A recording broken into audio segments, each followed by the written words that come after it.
Hola, hoy les traigo una creepypasta como siempre. Les digo que no es mía XD y la creepypasta se llama Señor Bocón, pero bueno, disfruten de la creepypasta. Durante mi niñez, mi familia era como una gota de agua en un gran río. Nunca permanecíamos en un solo lugar por mucho tiempo. Nos mudamos a Rhode Island cuando tenía 8 años, y permanecimos ahí hasta que fui a la universidad en Colorado Springs. La mayoría de mis memorias son de cuando vivía en Rhode Island, pero hay fragmentos en mi mente de los muchos lugares en los que habité, cuando era mucho más joven. La mayoría de estas memorias son poco claras y sin sentido, como el perseguir a otro niño en el patio de una casa en Carolina del Norte, intentar construir una balsa detrás de un departamento en el que viví en Pensilvania, y cosas como esas. Pero hay un puñado de memorias que permanecen tan claras como el vidrio, como si hubiesen ocurrido ayer. Vivíamos en una casa en las afueras de la bulliciosa ciudad de New Vineyard, Maine. Era una casa grande, en especial para una familia de 3. Había una serie de cuartos que estaban totalmente desocupados, a los cuales no entré durante el tiempo en el que viví en esa casa. Supongo que era un desperdicio de espacio, pero era lo único que pudo rentar mi papá, que le quedaba cerca de su trabajo. Recuerdo que, en el día después de mi cumpleaños, tuve una fiebre tremenda. El doctor dijo que tenía mononucleosis, lo que, para mí, significaba más fiebre y no poder salir a jugar por al menos 3 semanas. Era un momento terrible para estar atado a la cama. Estábamos empacando para mudarnos a Pensilvania, y la mayoría de mis cosas ya estaban dentro de cajas, dejando mi cuarto casi vacío. Mi mamá me traía agua mineral y libros varias veces al día, los cuales servían como único entretenimiento durante estas semanas. No recuerdo exactamente cómo conocí al señor Bocón. Creo que fue una semana después de que diagnosticaron la mono. Mi primera memoria de la pequeña criatura fue de cuando le pregunté su nombre. Me dijo que lo llamara señor Bocón, porque tenía una boca enorme. De hecho, ahora que lo pienso, todo en su cara era enorme en comparación a su cuerpo, su cabeza, sus ojos, sus arrugadas orejas. Pero su boca, sin duda, era lo más grande. ¿Te pareces a un Furby?, le dije mientras miraba uno de mis libros. El señor Bocón se detuvo y me miró extrañado. ¿Furby? ¿Qué es un Furby?, me preguntó. Tú sabes, el juguete peludo con orejas enormes, lo puedes acariciar y alimentar, casi como una mascota real. Oh, tú no necesitas uno de esos. No es lo mismo que tener un amigo real. Recuerdo que el señor Bocón se desaparecía cada vez que mi mamá iba a mi cuarto a revisar. Se ocultaba bajo mi cama y me decía: no quiero que tus papás me vean, tengo miedo de que ya no nos dejen jugar juntos. No hicimos mucho durante los primeros días. El señor Bocón solo veía mis libros, fascinado con las imágenes e historias. Por ahí del tercer o cuarta noches desde que lo conocí, me despertó con una gran sonrisa en su rostro. Vamos a jugar un nuevo juego, me dijo. Pero tenemos que esperar hasta después de que tu mamá venga, porque es un juego secreto. Después de que mi mamá me trajera más libros y refresco, a la hora de siempre, el señor Bocón se deslizó desde debajo de la cama y tomó mi mano. Tenemos que ir al cuarto que está al final del pasillo, me dijo.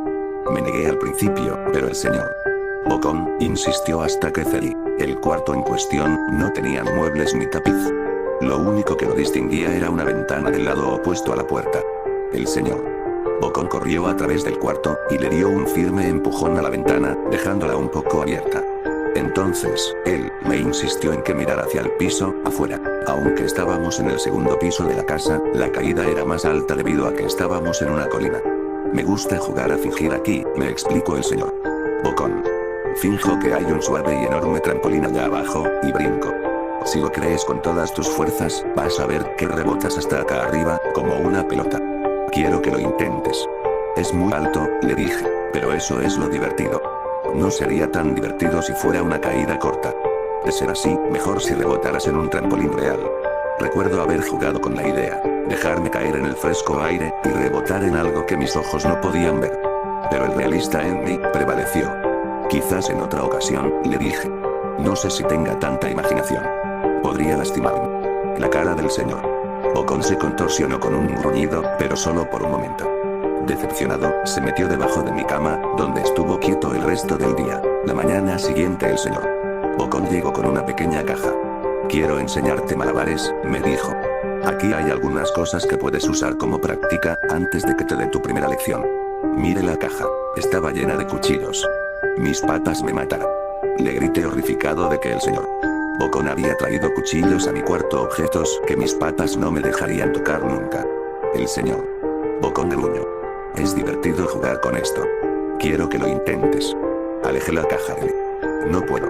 Me regañaba. Los cuchillos no son seguros para aventarse. Las cejas del señor Bocón se cerraron, molesto.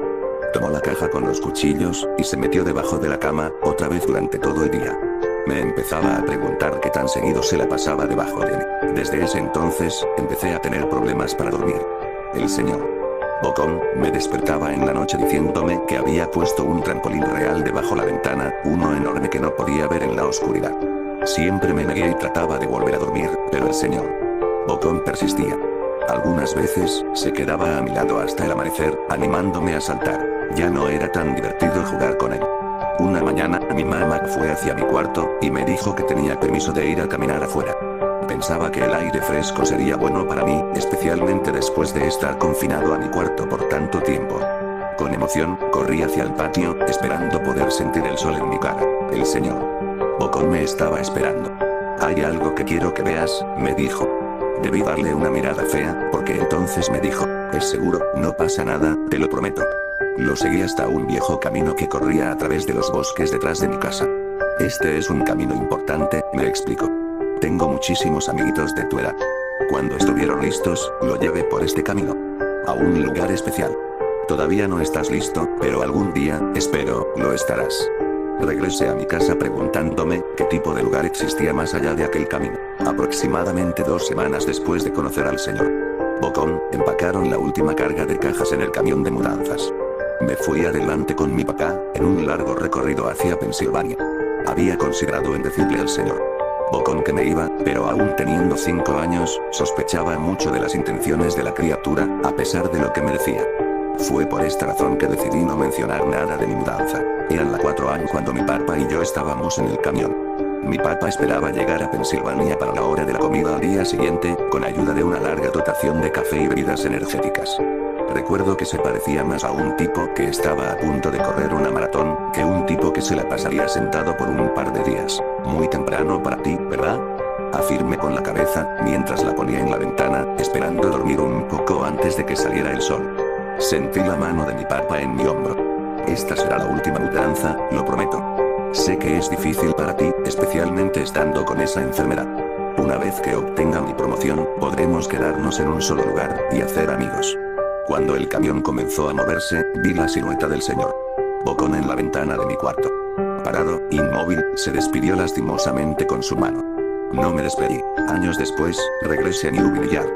El terreno donde se encontraba mi casa estaba vacío, a excepción de los cimientos. Resulta que la casa se quemó algunos años después de que yo y mi familia nos fuimos.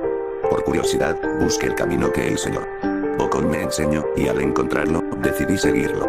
Una parte de mí esperaba que el señor Bocón saltara sobre mí de repente, y me espantara dándome un infarto, pero tenía la sensación de que el señor Bocón ya no se encontraba en ese lugar, como si de alguna manera él estuviese atado a la casa que ya no existe. El camino llevaba a uno de los cementerios de Newville Yard. Al ver muchas de las tumbas, pude darme cuenta que la mayoría pertenecía a niños no mayores de... Bueno, hasta aquí la creepypasta de hoy. Recuerden pedir sus saludos, pero bueno, nos veremos en la próxima.